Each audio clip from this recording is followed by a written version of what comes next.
All right, so we are here today with our double kettlebell workout. We have just a little bit of strength stuff, and you can look at this kind of as strength and more of an extended warm up for the workout. Right, you're gonna get a little core and a little bit of back action going. So we have kettlebell hollow leg raises and some tempo bent over rows. Following that, you're gonna have a little workout for completion and for time. You're going to have 5 minute windows to get some work done.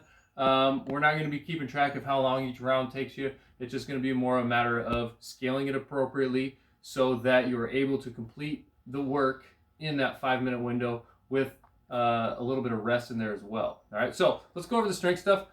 Take it to Diane over here. First thing is, and we have 35-pound kettlebells.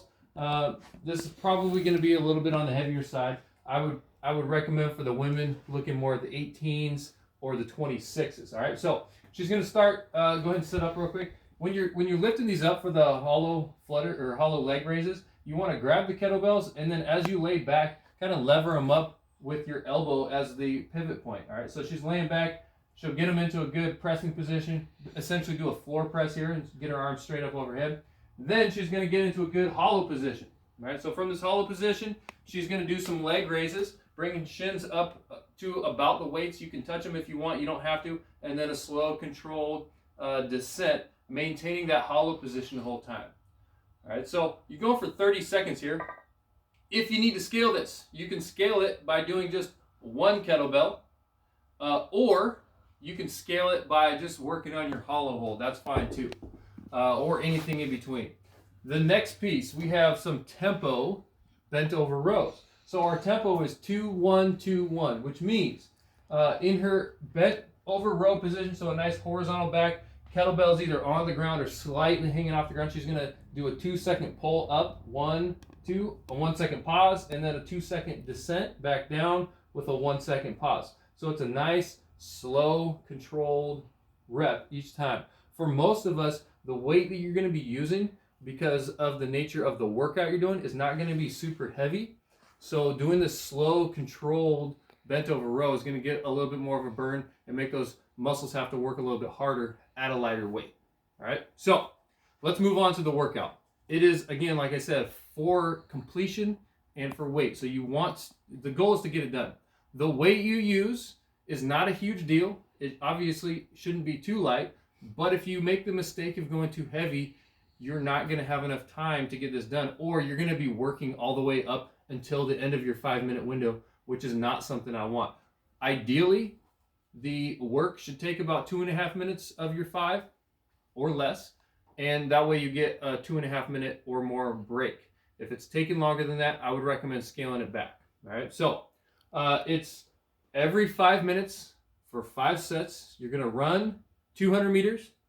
You're going to do 12 double kettlebell snatches and 9 double kettlebell thrusters. All right, so let's go over. Well, obviously you guys know how to run the 200. Hopefully you have some kind of course set out. If you need to go to a track, that's fine. If you're not a great runner and it's going to take way too long, then go ahead and modify the distance that you're running. If you do happen to be a good runner and you want to extend the distance, or if you grab really light weights because that's all that's left and you want to make it a little more challenging, you can extend that run out. All right, but when you get back from your run, you're going to grab your weights. It's, again, double kettlebell snatches. So, again, this is kind of on the heavier side.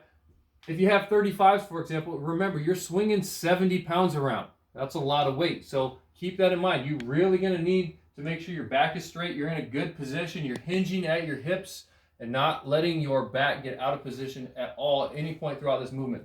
So, it's going to start with a deadlift, and then she's going to initiate that swing. She's going to go into her back swing. Okay, if you want to, you can get an extra one, and it's a double kettlebell snatch. She's got a good lockout overhead. If you need to, you can lower it down to your shoulders from here, and then go into your back swing. Or if you're able to, you can go right from the top, all the way back down. All right.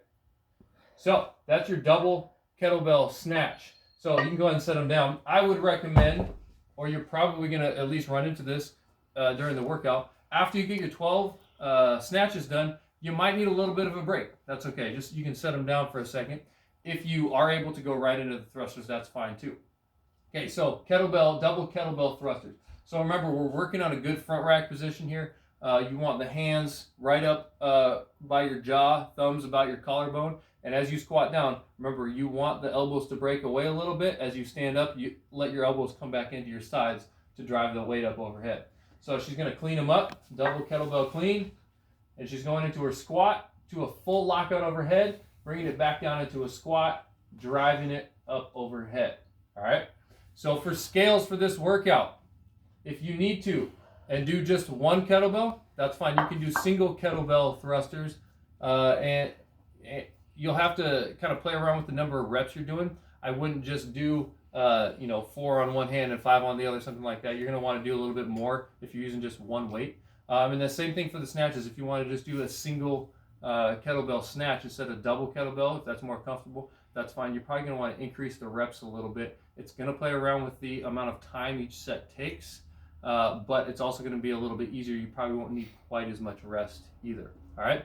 So remember, when you're done with the workout, just go into WOD Hopper and click the I did it button. I look forward to seeing how you guys do.